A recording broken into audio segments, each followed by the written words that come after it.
अस्सलाम वालेकुम, बिस्मिल्लाहिर्रहमानिर्रहीम। डार एजुकेशन के WPF वीडियो ट्यूटोरियल में खुश आमदीद। आज हम WPF राउटेड इवेंट्स की बात करेंगे।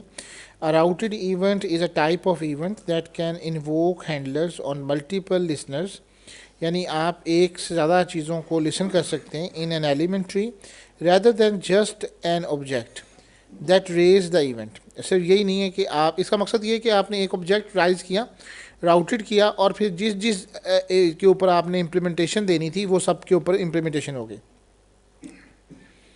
It is basically a CLR event that is supported by an instance of the routed event class.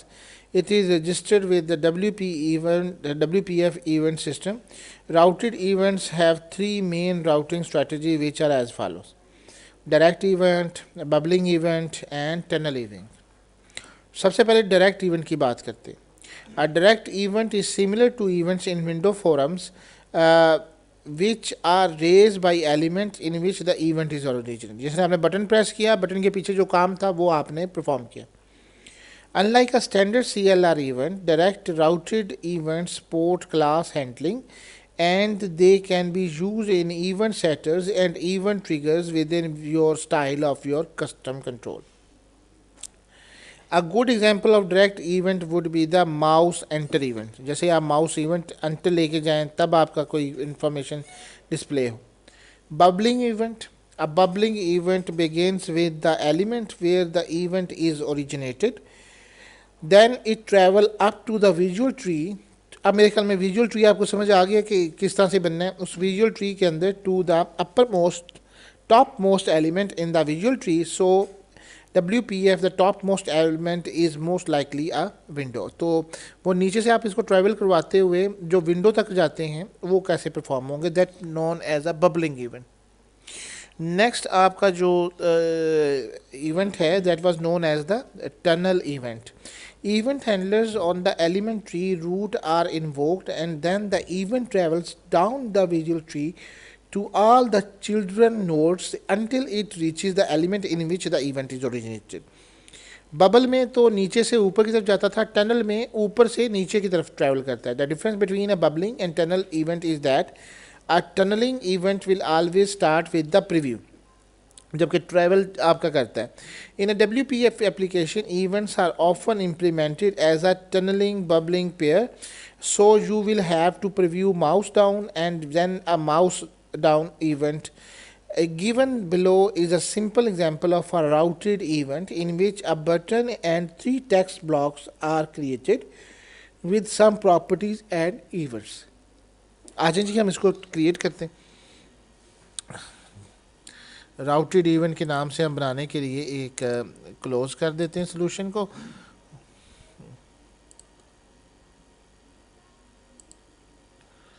WPF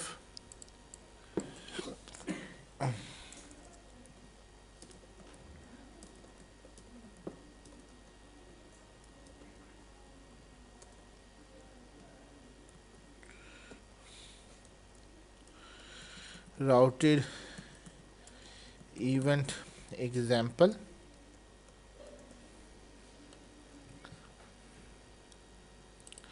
अब सबसे पहले हमने इसके अंदर ग्रिड के अंदर स्टैक पैनल लेके आ रहे हैं और margin 20 button base dot click stack panel underscore click.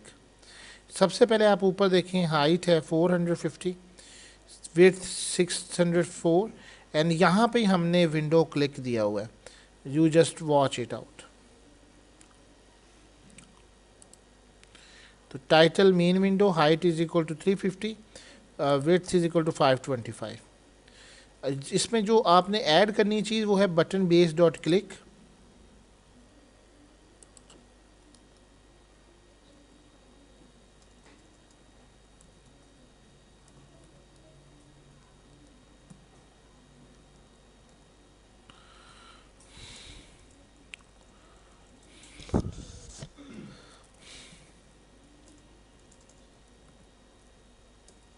Button की स्पेलिंग क्या है?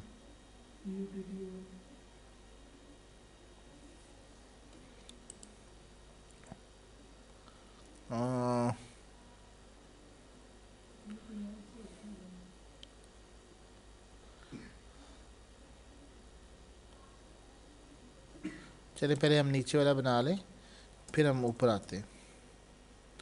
ग्रिड के अंदर आपने एक स्टैक पैनल लिया, स्टैक पैनल को हमने मार्जिन 10 दे दें।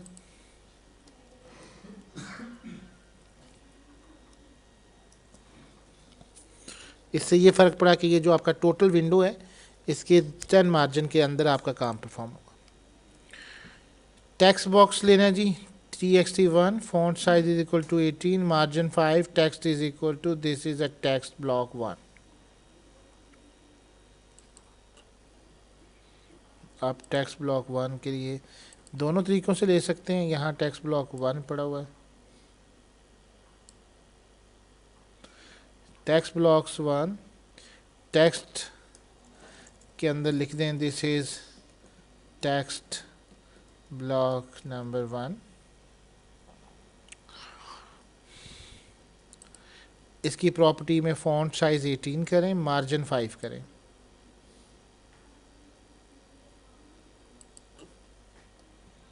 फ़ॉन्ट साइज़ 18, मार्जिन 5, इससे वो थोड़ा सा अंदर हट जाएगा। और नेम इसका दे दें टेक्स्ट 1।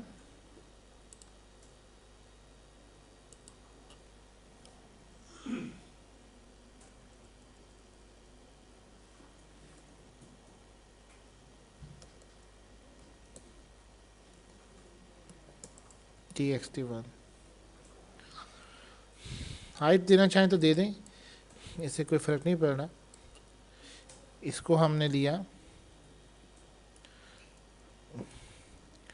3, आपने टेक्स्ट बॉक्स, अब देखें टेक्स्ट एक ऑब्जेक्ट बन गया, text 2, text 3, you can see that text block number 1, 2 and 3। साथ में इसका प्रीव्यू करें तो ये आपको स्टैक पैनल, ग्रिड के अंदर स्टैक पैनल के अंदर टेक्स्ट 1, टेक्स्ट 2, इसका लॉजिकल व्यू भी आ गया। जब आपका स्टैक पैनल जहाँ ख़त्म हो रहा है उसके बाद आपने एक बटन रखना है। मैं यहाँ से बटन को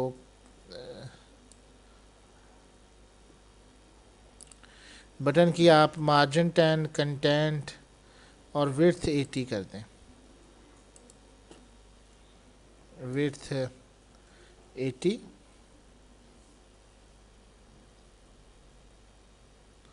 मार्जिन 10,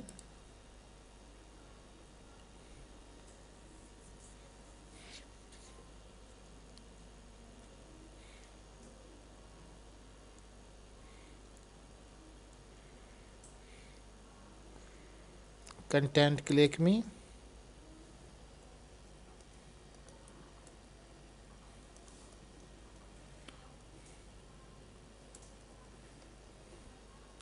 अगर आप गौर करेंगे ये स्टैक पैनल से आउट यहाँ पे थोड़ा सा गलत दिया हुआ है, यहाँ पे आप इसको करेंगे तो ये कोई इस तरह से शेप, जैसे वो स्टैक पैनल में आएगा वो अपनी पोजीशन को एडजस्ट कर लेगा।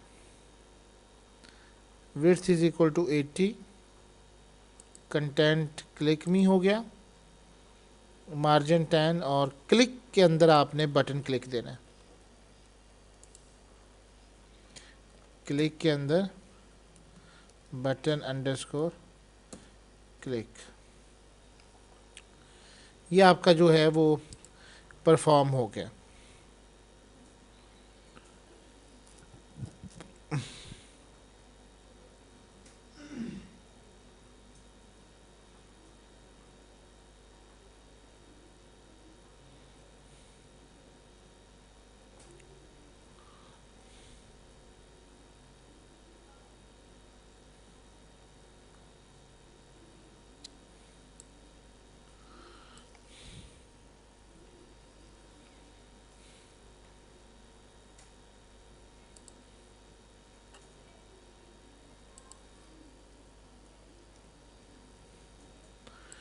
बटन बेस डॉट क्लिक, यहाँ लिखेंगे विंडो क्लिक, ये आपका जितना जैमल का पार्ट था वो आपका कंप्लीट हो गया। हाँ जी, स्पेल सही लिखें, button base dot click is equal to double course window click. अच्छा, अब हम जैमल पार्ट से GUI इंटरफेस बनाने के बाद सी शार्प कोड की तरफ आ गए for the click events implementation for button, stack panel and window. अब ये कैसे आएगा?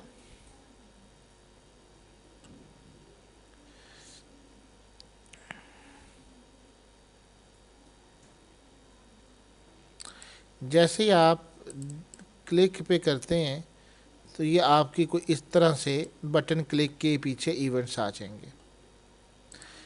जैसे कि यहाँ पे इसमें सबसे important using system dot Windows है, और यूजिंग सिस्टम डॉट विंडो देखिए हमारे पास आ रहा है, ये using system dot window class है। फिर उसके बाद WPF राउटेड एग्जाम्पल जो हमने बनाई है राउटेड इवेंट के नाम से।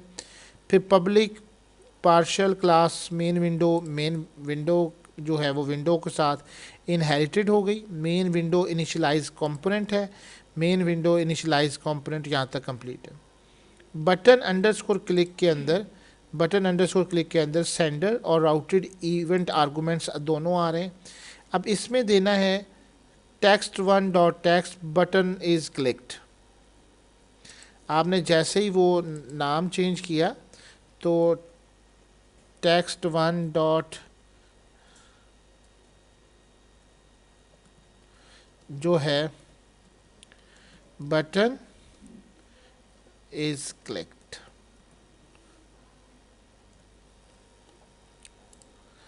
दूसरा दफ़ा private void stack panel click object sender event arguments.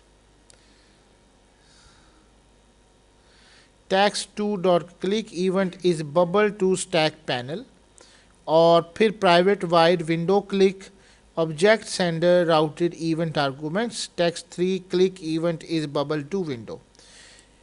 ये दो जो चीज़ें मैं आपके लिए कॉपी कर रहा हूँ, ये जो अभी हमने कंसेप्ट पढ़ा है उसी हवाले से। एक विंडो क्लिक का आ गया और एक स्टैक पैनल क्लिक का आ गया, इसको हम स्टार्ट कर देते हैं। जब आप इस प्रोग्राम को एग्जीक्यूट करेंगे व्हेन यू कंपाइल तो आपके सामने 3 टेक्स्ट बॉक्स आ गए। अब आप गौर कीजिएगा, जैसे ही मैंने क्लिक मी पे क्लिक किया तीनों के तीनों चेंज हो गए।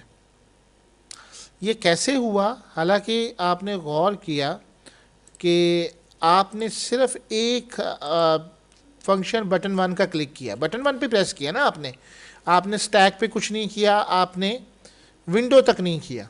लेकिन ये राउटेड कैसे हुए? पहला तो डायरेक्ट हो गया ना, टेक्स्ट बॉक्स 1 के अंदर तो एलिमेंट आपके डायरेक्ट वैल्यू से आ गए। दूसरे में आपने जाना था तो वो कैसे हुआ? स्टैक पैनल क्योंकि एलिमेंट था। जब आप इसको व्यू करते हैं, ये देखें स्टैक पैनल यहाँ से बबलिंग हो रही है। बबल का मतलब है कि नीचे से वैल्यू क्लिक मी से उठते उठते कहाँ पहुँची? स्टैक पैनल पे। ठीक है, जब वो स्टैक पैनल पे पहुँचती है तो फिर वो विंडो तक पहुँच जाती है। तो text2 के अंदर भी हमने इसी तरीके से परफॉर्मेंस की कि click event is bubble to the stack panel. पहले इंफॉर्मेशन नीचे से आपकी ऊपर की तरफ गई और उसने काम परफॉर्म किया। यानी एक ऑब्जेक्ट के साथ वर्किंग नहीं हो, मोर देन मल्टीपल ऑब्जेक्ट्स की जो हैं वो आपके साथ इवेंट के साथ राउटेड हो जाएं। ये इसका बेसिक फंक्शन था। If you want to stop the routed event at any particular level, then you will need to set the e.handle is equal to true. आप चाहते हैं कि नहीं, आप इसको भेजना चाहते हैं तो आप यहाँ पे e.handled, मैं कहता हूँ जी नहीं मुझे नहीं चाहिए, तो e.handled is equal to true कर दें, वो आपकी बबलिंग नहीं करेगा। अब जैसे ये इसको देखते हैं चला के, आप क्लिक मी किया तो आपने देखा कि इस जगह वो स्टॉप हो गया। इधर गौर करें आमिर, देखें ये स्टॉप रहा जबकि ये और ये अफेक्टेड हुए। तो जिसको आप ट्रू करेंगे उसका हैंडल जो है वो बंद होगा, जैसे ये मैंने हैंडल किया था।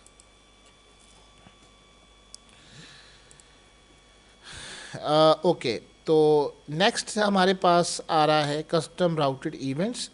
इन .NET framework custom routed events are also be defined. इसको इतनी देर में हम शट डाउन कर दें, यस कर दें। Declare and register your routed event with system call register event. Specify the routing strategy, bubble, tunnel and direct. आपको decide करना होगा। अब मेरे ख्याल में बबल समझ आ गया, टनल और डायरेक्ट भी। provide the event handler. Let's take an example to understand more about custom routed events. Follow the steps given below. Create a new WPF project with WPF custom routed event. मैं इसी नाम से बना लेता हूँ, WPF custom routed event, new project. Okay. Right click on your solution and select add new item. जैसे ही हम wait करेंगे जी, न्यू आइटम ऐड करें, ऐड न्यू आइटम.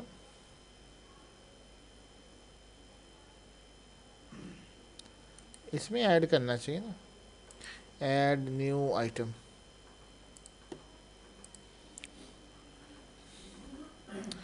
जब आप ये करेंगे, the following draw log will be open, custom control WPF and the name my custom control. तो हम वेट करेंगे कि ये हमारे पास नया आने दे. तो विंडोज़ WPF के बाद पेज WPF, फिर यूज़र कंट्रोल WPF, एक नीचे आपके पास कस्टम कंट्रोल का नाम से आएगा. Click the add button to view and we'll see the two files, themes generic.xaml and mycustomcontrol.cs will be added in your solution. The following XAML code sets the style of the custom control in generic.xaml file. आप उसको generic.file जो है XAML की उसमें करेंगे. अब ये load कर रहा है. अब हमने यहाँ पे ये हमारे पास आ गया. इसके अंदर हमने कस्टम कंट्रोल, देखें ये कस्टम कंट्रोल आ गया. ये आपने ऐड कर लेना है. माई कस्टम कंट्रोल के नाम से मैं इसका नाम दे रहा हूँ, माई कस्टम कंट्रोल.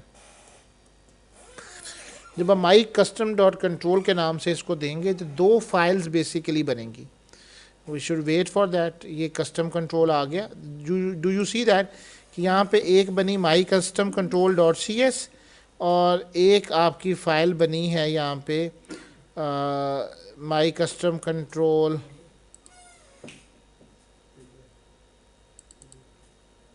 .cs. तो आपकी generic.xaml file, generic.xaml file drag from the, ये हमने क्या हमने PF वाली किया है. आई थॉट हमने कस्टम कंट्रोल PF वाला नहीं किया. दोबारा से इसको करें, ऐड न्यू आइटम, यहाँ WPF पे करें. ये गलती ना कीजिएगा जो अभी मेरे से हो रही थी. मैंने कस्टम कंट्रोल किया लेकिन माई कस्टम कंट्रोल PF वाला हमने करना है, WPF वाला ऐड कीजिए. तो ये दो फाइलें बनाएगा, ये जो मैं अभी नहीं आ रही थी. एक बनाई थी generic.xaml और दूसरी फाइल आपकी होगी माई कस्टम कंट्रोल .cs के नाम से. ये दो फाइल, अगर आपकी फ़ाइल जेनेरिक वाली नहीं आई तो इसका मतलब है कि आपने गलती की है कहीं. अब सबसे पहले generic.xaml फाइल को ओपन करें. इसके अंदर रिसोर्स डिक्शनरी होगी और अगर आप गौर करें तो ये generic.xaml, तो ये रिसोर्स डिक्शनरी आपके सामने आ रही है. इसमें एक पूरा स्टाइल दिया गया है. वो स्टाइल क्या है? Target type, X type, local, my custom control. आपने कहा जी my custom control. Sector property is equal to template, sector property is equal to margin, value is equal to 50. इसको चेंज करें. और दूसरी कौन सी वैल्यू थी जी? दूसरी वैल्यू है 50. Value is equal to 50. इसके बाद सेक्टर प्रॉपर्टी है आपकी टेम्पलेट.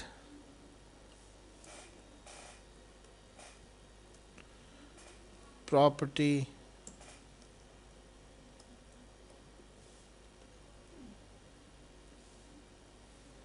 ये हमने बंद नहीं किया.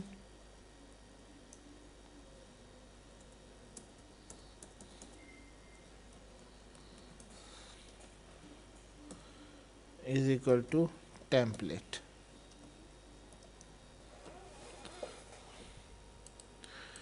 सेटर प्रॉपर्टी इसको किया, टेम्पलेट को ओपन है, setter dot value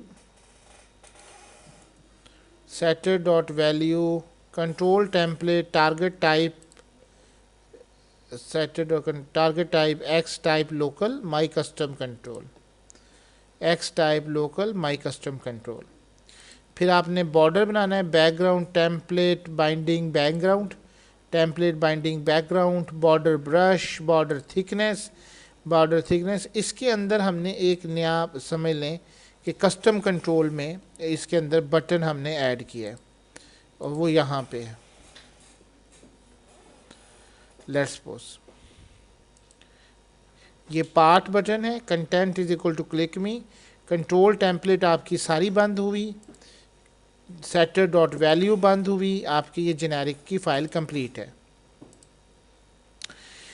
Given below is the C# code for the my custom control class which inherit from the control class in which custom routed event click is created for the custom control।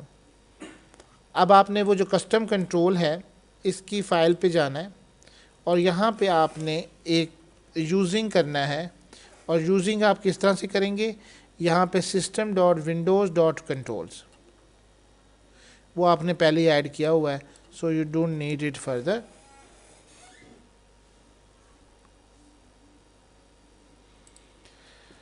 अब इसके पास नीचे आ जाएं, events के ऊपर public class my custom control my custom control ये आपकी inheritance हो गई।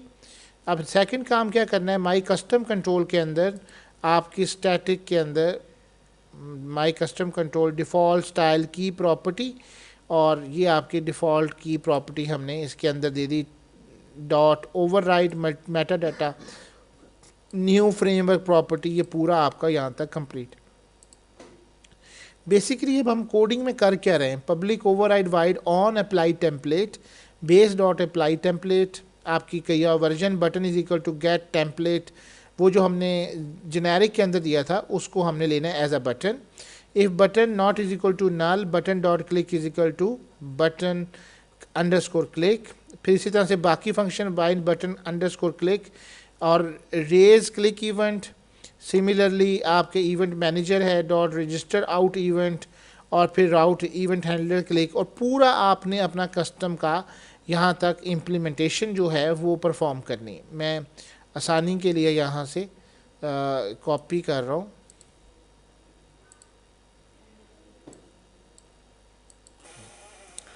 और इसको मैं पेस्ट कर रहा हूँ। जब आप ये काम परफॉर्म कर लेंगे तो फिर आप here is the custom routed event implementation in C# which will display a message box when the user clicks it. अब आपने ये कब परफॉर्म करना है, मेन विंडो में आना है। ज़ाहिर है वो आपका मेन विंडो ये डॉट XAML है और ये आपकी डॉट CS है। जब आप यहाँ पे इम्प्लीमेंट करेंगे तो प्राइवेट वाइड माई कस्टम कंट्रोल अंडरस्कोर क्लिक और फिर आप मैसेज बॉक्स डॉट शो करेंगे it is the custom routed event for the custom control. तो इसको हम परफॉर्म कर लेते मेन विंडो के बाद। Implementation in main window dot XAML to add the custom control with the routed event click. आपने सबसे पहले ग्रिड के अंदर जाके ये आपने लोकल माई कस्टम कंट्रोल जो है वो ऐड करना है। अगर आप अब गौर करेंगे टूल बॉक्स में तो मेन विंडो डॉट XAML में आपको टूल बॉक्स के अंदर आपको कस्टम कंट्रोल्स नज़र नहीं आएंगे क्योंकि ये आपने बनाए हुए हैं, लेकिन हम इसको यहाँ पे पेस्ट कर देते हैं। जब आप लोकल माई कस्टम कंट्रोल करेंगे अभी क्योंकि आपका इनवैलिड मार्कअप है, आपने इसकी वजह क्या है कि आपने मेन विंडो और ये जो आपकी XMLNS थी ये लोकल वाली आप लोग ऐड नहीं कर पाते। जब तक आप इसको XMLNS को ऐड नहीं करेंगे कि ये कहाँ से आपका राउट हुआ है CLR नेम स्पेस तो आपका कंट्रोल नहीं आता है। तो सबसे पहले आपने अपने ऑब्जेक्ट को जाके ये बताना होता है कि आपका राउटेड इवेंट जो है वो कहाँ से गेट होगा। हमारी WPF कस्टम राउटेड इवेंट के नाम से फ़ाइल थी, उसका हमने CLR जो है वो परफॉर्म कर दिया। जब आप इसको परफॉर्म करेंगे तो देन आपके सामने